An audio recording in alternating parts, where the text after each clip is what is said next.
Bom, o assunto do Tchau Bela de hoje é naturalidade. A gente falou recentemente num episódio sobre exagero, maximalismo, mas faz parte de pesquisar tendência andar com essas tensões e não num só caminho. Mas esse é o assunto do dia, né? Como que a gente tem essa carinha natural, que tem a ver com maquiagem, mas também envolve bastante tecnologia, dinheiro, tempo, não se engane. Tchau, Bela! Seu podcast sobre tendência, comportamento e inovação nos mercados de beleza e bem-estar. Um nome: Pamela Anderson. Vamos falar, né, desse expoente contemporâneo de naturalidade. Bom, pelo menos eu, Isa Deson e a minha parceirinha de bancada, a Vânia Goy, somos de uma geração que cresceu passando tardes assistindo ela, né? E o silicone peito dela correndo de maiô vermelho pelas praias no seriado Baywatch.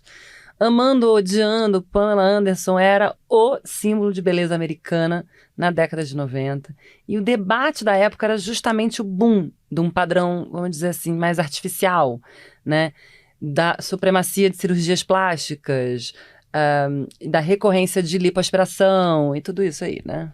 Agora, menos de 30 anos depois, fazendo essa conta, a gente consegue ver como Pamela foi muito massacrada pela mídia, super julgada, estereotipada por ser esse sex symbol, pela falta de pudor, pelo tamanho dos peitos gigantes, siliconados, enfim. E tem sido aclamada por estar envelhecendo com naturalidade, né? O mundo pode ser muito cruel, muito controverso, especialmente quando o corpo feminino é o tema, né? Não é à toa que a gente está aqui esse 8 de março, porque a gente até hoje não conseguiu se livrar desse assunto, né? E é interessante, porque a gente está chegando num momento único, onde as grandes pioneiras dos bisturis estão começando a envelhecer. E a gente está vendo e ouvindo elas para tentar observar, entender o processo, aprender com isso. E óbvio que isso vai suscitando novas tendências, porque o próprio amadurecimento da ideia acompanha com esse amadurecimento físico dessas mulheres, não é mesmo? Sim. Quando a gente pensa na Pamela dos anos 90, além do silicone super marcante, ela tinha uma imagem muito bem construída, que é a cara da década. Então, aquela sobrancelha super fininha, o olho esfumado, porque dá esse ar sexy, a boca contornada, grande. Mas o fato é que ela causou frisson nas semanas de moda em outubro do ano passado, porque ela apareceu totalmente sem maquiagem. Pois é, a aparição e a aparência dela foram comentadas mundialmente. Muito se falou até que ela disse, inclusive, que parou de usar maquiagem aos 50 anos, depois da morte da sua maquiadora, que era a Alex Vogel, que morreu em 2019. E ela conta que isso foi, estranhamente, uma libertação para ela, além do óbvio e difícil exercício de autoexpressão e amor próprio. Esse statement todo aí repercutiu em veículos de todos os tipos, Vogue, Glamour, Allure, no Brasil e para todo lado. Claro que ela não é a única a tratar desse assunto, mas o choque foi meio inevitável, porque foi difícil vê-la construída como um sex symbol, de repente, em frente às câmeras, sempre invasiva sobre a vida dela na época, enfim.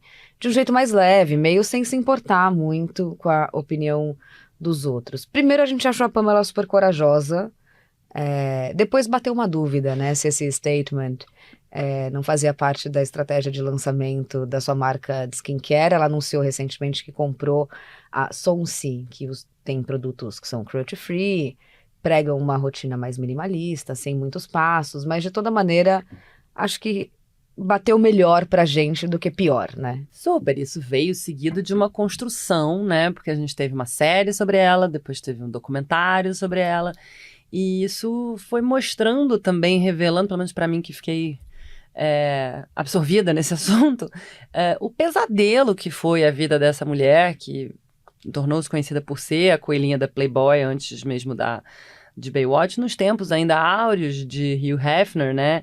E óbvio que uma época que andava de mão dada com a banalização e exploração total do corpo feminino. Afinal de contas, ela é a dona do primeiro sex tape da era da internet, né? Tudo isso sem contar com milhares e milhares de paparazzi pulando pela parede da casa e perseguindo ela por onde ia. A gente viu uma conversa sobre essa, de deixar de usar maquiagem, em 2016, mais ou menos, quando a Alicia Keys disse que ia desencanar. Ela contou que ela tinha acne e usava muitas camadas de maquiagem pra esconder. Como pra ela também foi libertador, assim. Mas em contrapartida, recentemente, acho que esse ano, a Sandy deu uma entrevista para uma série da Angélica, falando que ela não se reconhece tanto sem maquiagem, que isso faz parte de uma imagem construída ao longo de todos os anos como uma celebridade infantil, sempre produzida, então ela sempre tá com uma coisinha.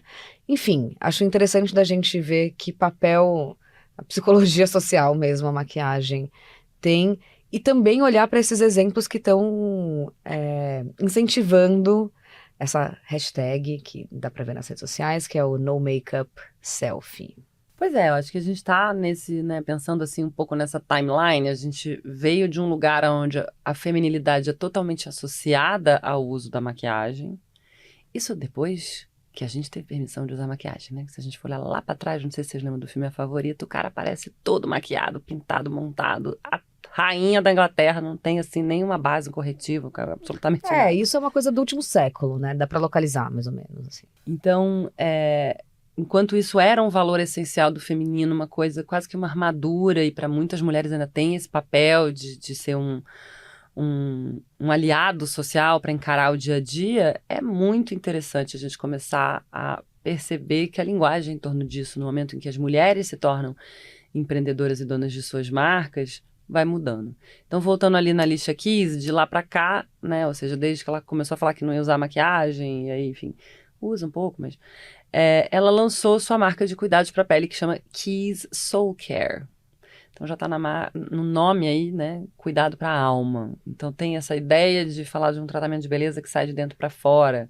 Ela chama os produtos de armaduras, ela provoca rituais, ela fala de talismã. Tem uma coisa bem mística aí para tirar um pouquinho só essa camada superficial no sentido literal da coisa. Você falou um pouquinho, acho que ela tava com um pouquinho de maquiagem no Super Bowl. Quem não viu a apresentação dela com Usher no intervalo da final desse ano, muito boa. Mas é isso, já é um passo, né? De não precisar se transformar em outra pessoa e meio bancar, né, essa naturalidade que a gente também vê em outras categorias, né, assim, de beleza. Total, acho que o cabelo branco entra muito bem nesse lugar, dá uma busca por naturalidade, e aí, mais uma vez, não significa que seja um resultado 100% natural. A gente tem, inclusive, um episódio aqui no Tchau Bela que fala só sobre esse assunto das grisalhas. A gente tem uma musona grisalha atual, né? Também, que é a Andie MacDowell, que, sei lá, né? Tipo, a única coisa que eu posso esperar é que meus cachos fiquem grisalhos em algum momento. E ela tem aí aparecido belíssima, prateada, em todos os tapetes vermelhos, passarelas e afins. E aí brotou um reel na minha timeline recentemente, onde ela falava maravilhosa. Ela falava assim, então, foi muito difícil fazer minha transição. Dá muito trabalho, não foi tipo do dia pra noite, é muito cabelo, é um cabelo comprido, uma questão de textura, etc, etc. Então agora ela só aceita papéis que ela use peruca. Se não quer que ela seja grisalha, não tem problema. Ela usa a peruca que você quiser, mas ela tá muito satisfeita de ter grisalha, então ela não quer, tipo, pintar ou fazer esse exercício da atriz de ter que renovar toda hora. Porque, inclusive, o processo dela de naturalidade é algo de qualquer coisa entre 6 horas, só para fazer todo o preparo de transição e muitos meses até o cabelo ter ficado do jeito que ela queria. Eu também acho muito bom ver quando tá desmontada. Queria fazer o Get Unready With Me. É provocador, né? Lady Gaga, a mais montada de todas, tipo, vestido de carne, quando apareceu, subiu no Oscar do ano passado, meio sem make, com jeans meio rasgado, de camiseta, né? Enfim, a gente se acostumou a ter uma imagem dela muito hiperproduzida, né? E baixou um tom, né? Então também soa como provocação. E o que é interessante dessa conversa é que, assim, a gente aqui da Tendencinha vem falando do no makeup já tem alguns anos, mas foi agora que a busca pelo no makeup atingiu um pico de buscas no Google, segundo a Eastern Virginia Medical School. E no TikTok, a hashtag do termo já tinha acumulado mais de 200 milhões de views em setembro do ano passado. Ou seja, a coisa só cresce. Só que a grande pegadinha aqui, né, Brasil, é que a tendência do menos é mais da maquiagem não é tão menos assim, nem é tão sobre maquiagem, né? Tipo, tem menos maquiagem, então a gente mantém os básicos. Então a gente tá falando de corretivo, de blush, de uma máscara de cílios, esse é o mínimo. Isso já nem configura zero maquiagem, certo? Não, pra mim isso já é zero minimal. Você já usou 5 coisas, você já parou ali pra fazer uma maquiagem. E aqui, a gente vai falar isso várias vezes, nenhuma crítica, tá? Eu sou do tipo que saio maquiada todos os dias e adoro. Eu sou do tipo de 3 produtinhos. Que não usa base, então, gente, vai ser feliz. Mas o fato é que, para além dessa maquiagem mínima e corretiva, que ainda nos submete a um padrão e a adequação social, porque sei o quê? Não pode estar com cara de cansada, não precisa parecer maquiada. Não pode estar de cara lavada. Olha, tô de cara lavada. Tá batida. Você já se desculpa, né? Exatamente. Mas a gente também não tá falando de outras coisas importantes que são procedimentos estéticos.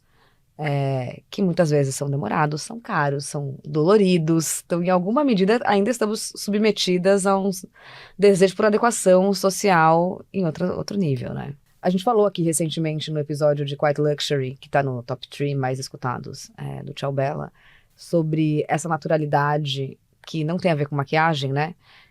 E que tem uma expressão muito boa, que é 5K Face, que é o rosto de $5.000, que foi cunhada por uma americana, a Ray Knudsen, para descrever essa estética minimalista. Por isso, gente, que nem adianta a Kylie Jenner dizer pra gente que tá priorizando o autocuidado e o autoamor acima da maquiagem. Porque, assim, por mais que ela use menos delineador, menos sombra, uma boca mais comedida, etc, etc, e tudo isso foi uma fala dela para o Daily Mail em abril do ano passado, a gente não acredita nem por um segundo que ela esteja gastando menos tempo se dedicando à sua imagem. E isso pode ser procedimento, pode ser massagem, pode ser laser, pode ser tempo, pode ser alimentação, são muitas camadas. A Kyle é um exemplo, porque ela tem 25 anos e já fala muito disso, como ela foi reduzindo a quantidade de procedimentos visíveis. De novo, não temos nenhuma crítica aqui sobre a aparência dela, mas sobre pensar se não é um desserviço que essas afirmações meio verdadeiras podem causar em jovens muito influenciadas por ela e por outras influenciadoras e celebridades na internet que enxergam esse rosto natural como apenas ausência de maquiagem. Acho que você foi precisa ao dizer que em nenhum momento ninguém está se preocupando menos com a estética, né? Não é a partir da Gen Z que a aparência da mulher... não é rede social, né? Que fez a aparência da mulher virar tão importante, seja porque é uma armadura, seja porque é uma proteção, uma forma de se apresentar para o mundo. Tem ali um valor que a gente não consegue ultrapassar isso de jeito nenhum, né? A Naomi Wolf, no Mito da Beleza, né? Isso. Polêmica, não sei se a gente pode amar mais ela tanto, mas ela tem a melhor definição, que é sobre como a beleza é uma unidade monetária transacional, né, para a mulher. Completamente. E como isso foi evoluindo nos últimos 2 séculos, né? Então, eu acho que é importante a gente entender isso para poder olhar esse recorte como um todo. E aí eu trouxe dados, que eu gosto de dados, né? Aqui no Brasil, a nossa parceira Mintel fez uma pesquisa em 2023 sobre cuidados com pele e rosto e olhou para mulheres de 16 a 34 como as que mais dedicam tempo e dinheiro em suas rotinas de cuidados faciais. 16, olha que eu comecei cedo, mas achei cedo. 37% dessas mulheres afirmaram ter adicionado mais produtos às suas rotinas. Claro, porque daí, cada camada que a gente apresenta do skincare, não tem ninguém falando assim, então eu vou botar esse produto e tirar aquele, né? Ninguém deu essa aula ainda. E 13% dessas mulheres compram marcas mais premium em relação a mulheres que têm mais de 35 anos. Eu acho que a gente tem que olhar aqui para como falamos disso o tempo inteiro neste podcast, skincare virou moda. Sim. Então tem esse cuidado exacerbado, porque é um tema que as pessoas têm mais repertório, curiosidade e desejo de consumir, né? Tem uma outra pesquisa do relatório da Mintel de bem-estar do ano passado, que mostra que 48% das mulheres mais jovens mencionaram a aparência como uma área geral de bem-estar na qual elas estão mais focadas em comparação a 40% das mulheres 35+. Então, enxergar seu valor social está diretamente conectado a como você se apresenta ao mundo, né? E vai melhorando com a maturidade também. Vai dando uma desencanada. E eu acho que tem muito a ver com a experimentação também. Eu acho que, assim, essa fase 16-35 é a fase que a gente quer experimentar todas as eus que me habitam, né? Sim. Então, eu tive muitos momentos. Eu acho que isso faz parte, é gostoso, é divertido, é natural. Mas a verdade é que basta ser mulher para ser criticada, não é mesmo? A gente vê há anos uma estética muito crua e natural nas passarelas acontecendo, mas é só uma celebridade aparecer com o seu rosto de verdade, aspas aí, para quem não tá me vendo no vídeo, porque de verdade, mais uma vez, quais são os procedimentos, cuidados e regalias que ela tem para manter aquela beleza ali. Mas é só aparecer sem maquiagem ou sem excesso de um estica, um puxa, um enche e tal, pra ela ser totalmente escrutinada na mídia, né? Como aconteceu com a Pamela, enfim, como acontece, a gente já falou disso aqui também, com inúmeros arrobas no Instagram que põem fotos comparativas entre as celebridades maquiadas e sem maquiagem. Enfim, tem uma obsessão em mostrar como as pessoas são de verdade, né? Sem maquiagem, ou sem retoque, ou antes e depois do procedimento, mas eu acho curioso também entender a forma com que a gente se relaciona com a verdade nesse espectro muito julgador, porque ao mesmo tempo em que talvez traga um conforto pessoal de você ver aquela celebridade saindo da academia e ver que ela não é tão perfeita como ela parece, isso vem acompanhado de horrorosa, mal cuidada.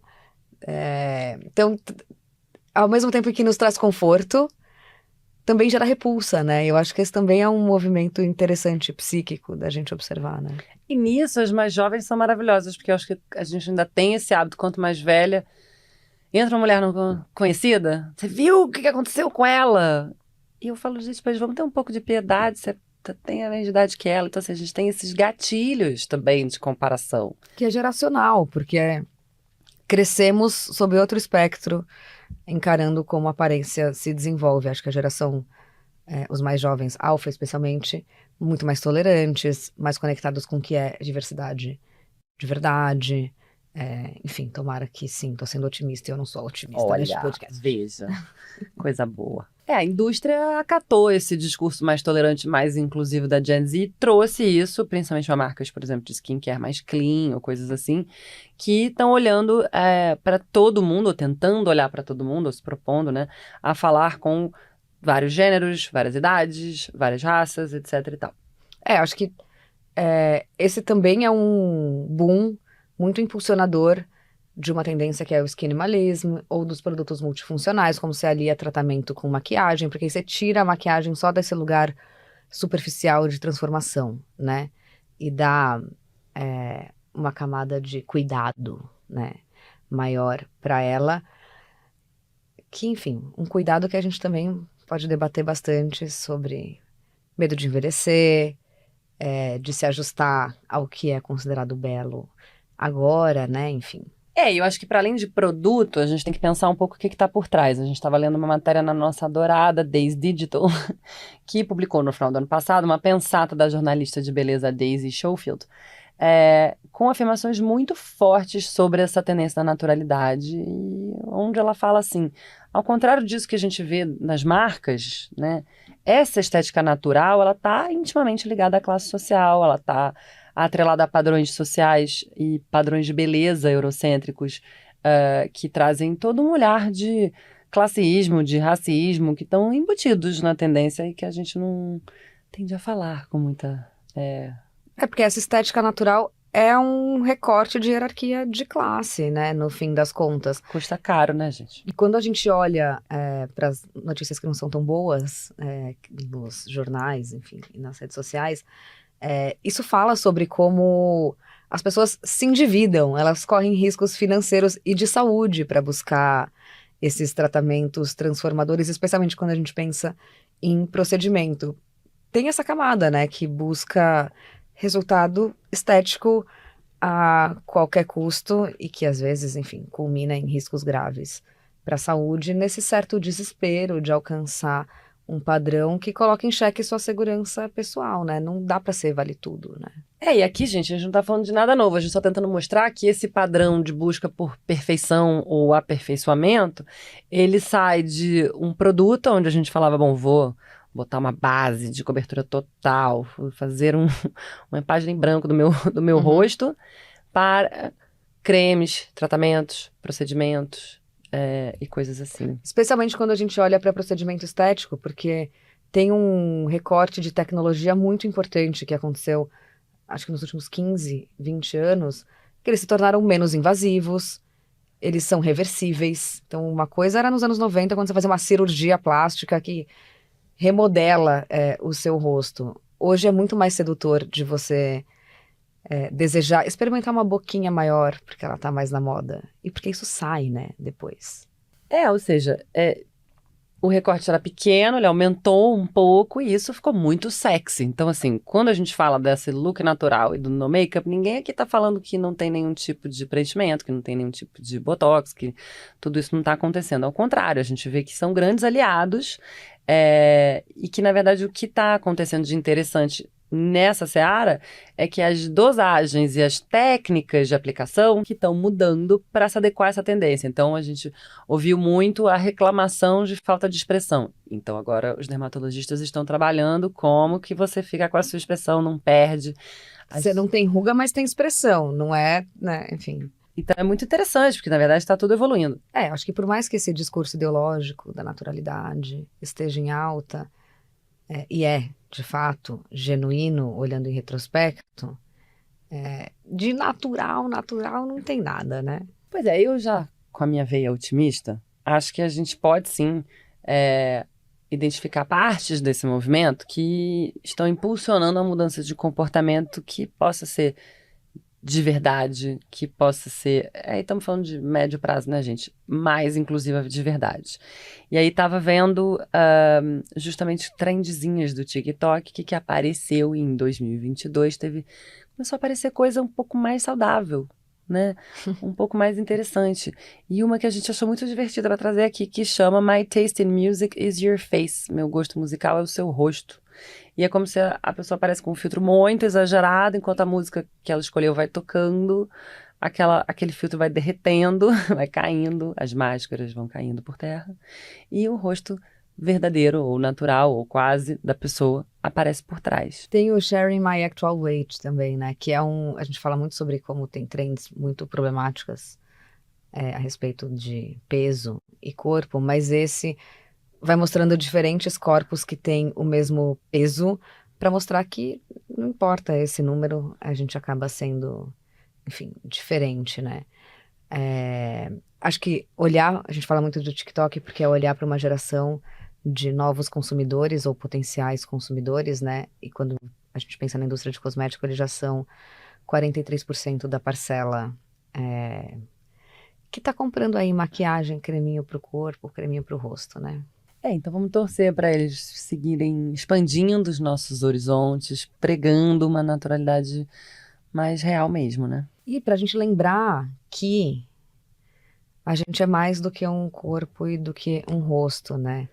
O que é atraente na gente vai muito além só dessa expressão meramente estética. Por isso que o maior conselho de beleza que a gente pode dar, né, amiga? Faz terapia.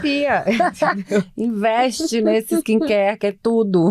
A gente faz skincare, mas a gente faz terapia, porque essa é uma corrida sem linha de chegada. Se a gente ficar se preocupando com tudo que a gente vê que é inadequado, que é desconfortável, que não atende ao padrão, é muita energia colocada só aí, né? Uma mulher linda é uma mulher que tá mais confortável, eu sempre acho. Assim, uma mulher que ela tá em todos os sentidos. E, em primeiro lugar, com ela mesma. Sim. Bom, esse episódio foi gravado nos estúdios do Iguatemi, nosso apoiador master, com apoio também dos dados e insights exclusivos da Mintel Brasil. Nossa pesquisa é feita por Larissa Nara, Felipe Stoffa e Hanna Dourado, o roteiro da Katrina Carta Kovarik, a trilha do Alex Batista, a direção de arte da Núbia Lima, a produção é da agência On The Nose e da Space House, e temos uma novidade, a gente não volta semana que vem, mas sim daqui a 15 dias. O Céu Bela agora é quinzenal. Até a próxima. Até. Tchau, Bela!